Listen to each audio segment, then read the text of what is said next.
Hey guys, welcome back to my channel. Today's topic is a review of one of my new favorite shows, Shadow and Bone. And am I going to do it while sweating in a suit in tropical weather? Heck yes.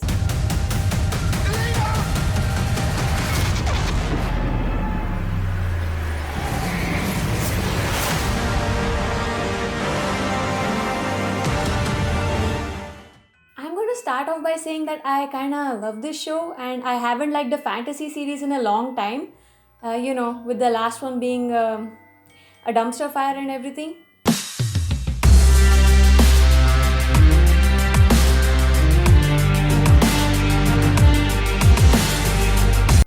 Yeah. Shadow and Bone is a Netflix series based on a series of books by Leigh Bardugo, and I have to say they did a pretty good job at adapting the series from the pages to the screen. It's set in this Avatar The Last Airbender meets a heist movie set in a pseudo Russian type of environment, and it's not something we have seen so far, so it makes for a pretty interesting setting. The story starts off in this military camp type place that is situated next to this giant poltergeist looking black mist sort of thing called the Fold. And these soldiers are trying to traverse through this and go to the other side of the Fold. And honestly, when I first saw it, I was freaked out and thought that, it would become a large part of the story. But they managed to cross through it in the very first episode. So, yeah. We follow the story on two main fronts. The first being our protagonist Alina, who is a cartographer of mixed descent that is present in the camp, and her best friend Mal. So they have been friends from when they were kids, so they are really close. No romance is going to happen because, it would be so cliche and stuff, right?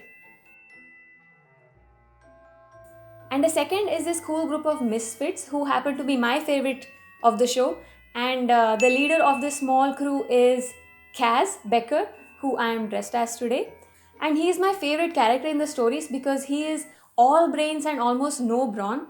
And usually these types of characters are very emotionally stunted, but he seems comparatively more open emotionally and actually shows that he cares for his friends through his actions, if not his words. And the second member of this trio is Jasper, who is the cocky gunslinger, who happens to bring a lot of energy into the show. I mean, it's really fun to see him just whip out his guns and, do that flippity thing that he does.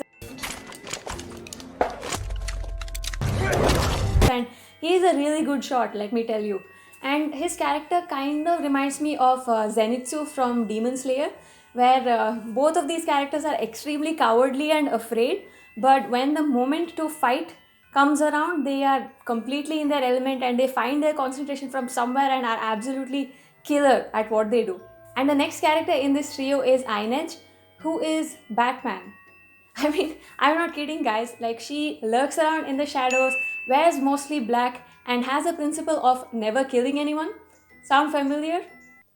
But seriously, she's a very interesting character and she is set apart by the others on the show because of her incredible belief or faith in there being a superior being, and also in the Sun Summoner, who I didn't tell you guys about yet. But yeah, just know that she is a really fast spy type of character who kind of does the function of gathering information and kind of being like the muscle of the group. So, a little bit information about the magic system of the world is due, I guess, at this point. So, these guys have an avatar like element bending group of people in their world called Grisha, and they do all these, cool hand gestures and body movements that help them manipulate these elements. And if you kind of, tap their hands and not let them move, then they can't use their powers anymore. So, I think that's cool. And usually, like it happens with these groups of people, they were reviled and hated by most of society for such a long time, but nowadays they under the leader General Kerrigan, who kind of really improved their lot.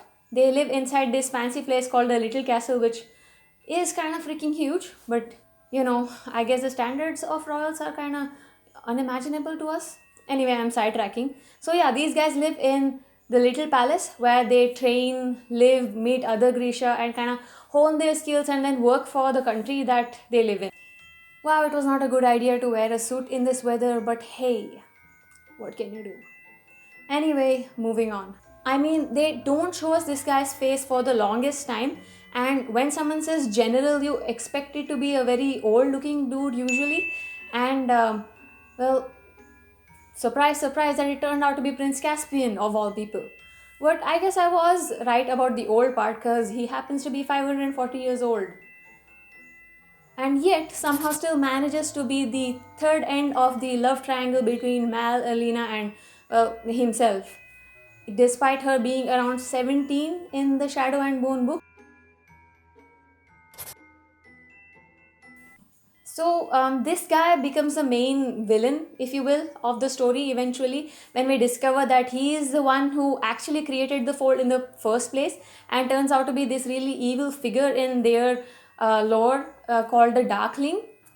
Coming back to the main protagonist for a bit, Alina spent most of her life thinking that she was a normal kid, that she didn't have any Grisha powers, and she just joined the military as a cartographer. And one day, when Mal and his group are chosen to be the ones that will be crossing through the fold, she can't bear to be separated from him and have him risk his life while she is safely on the other side. So, in a very Mikasa following Eren type of fashion, she screws over a bunch of people, including the other cartographers in her group, and somehow manages to get on the skiff that was traveling through the fold. And when the skiff is attacked by Volcra, which are like shadow creatures that live in the fold, all because of this guy who went and lit a fire despite being told not to for plot reasons. She awakens her past to protect the life of Mal, and surprise, surprise, she happens to be the Sun Summoner. I mean, who'd have thought, right? It's a YA fiction, and how can we not have the main character be the chosen one?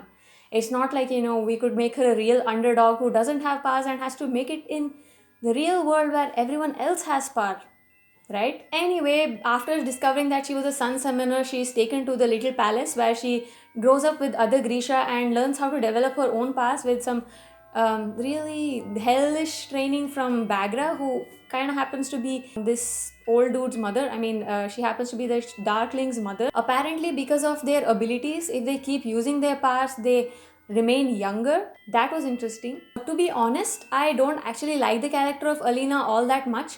I mean, apart from the whole she's the chosen one thing, which I really hate in every story because that makes the whole experience cheap, because I feel like she's kind of gonna succeed anyway. The only series that I think was able to do this successfully was Avatar The Last Airbender, and I have not seen any other series that has done it as well as that.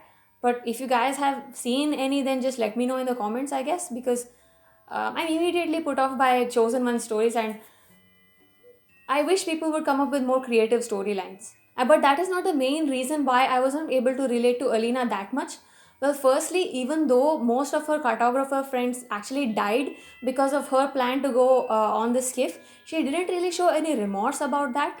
And even when it was shown that she would have to bear the responsibility for bringing down the fold, she thought more about herself than about the fate of the people or those who she would be saving. Why are you here eating figs? Hmm? You should be training every waking moment to tear down the fold.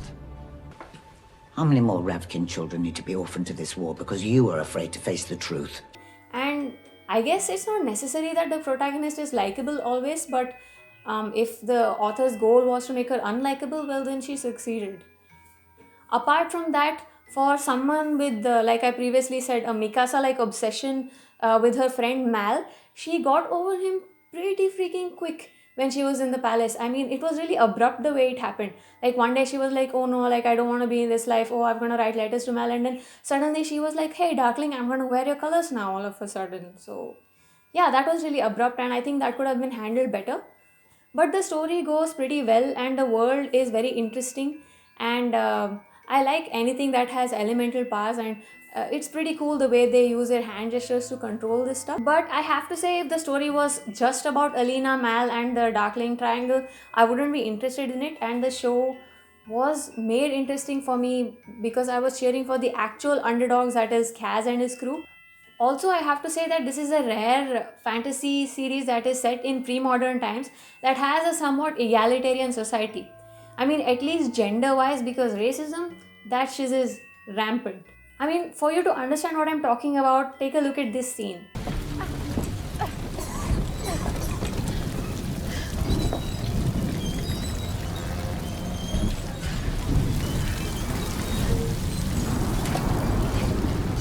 Where are you taking us?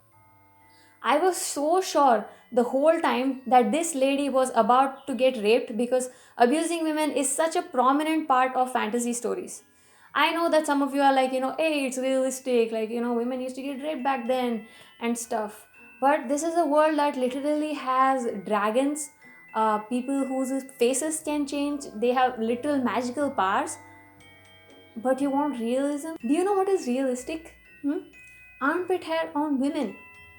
They didn't used to shave that shiz back then. But you'll never see that on TV, will ya? And that's what I'm talking about. I don't like it when they pick and choose what they're going to be realistic about. And I like that this show was a refreshing departure from that. I mean, when I'm watching a fantasy show, I don't want to be reminded that, women are always at risk and their lives are in danger at any given moment. It is a fantasy show, and I wish that I could escape the very real life threat that predatory people on this planet are. Also, these guys suck. The actress is terrible and better suited to theater than the screen. That's all I have to say about it. Anyway, like I said, I like this show, and it is a very cool setup, very cool magic system, and I would love to see how the future seasons progress with the story. And I have not read the books so far. I might give that a try as well because I really find the world interesting, and I would read it for Kaz and crew. So yeah, like, go ahead and give it a watch if this is your jam, and let me know what you think of the story if you have already watched it. Like always, hit the like button and subscribe because that goes a long way for me, guys. I really appreciate your support. And if you want more interesting content, commentary, reviews, just come back to my channel. I will try to be more regular about posting. Have a good day. Bye.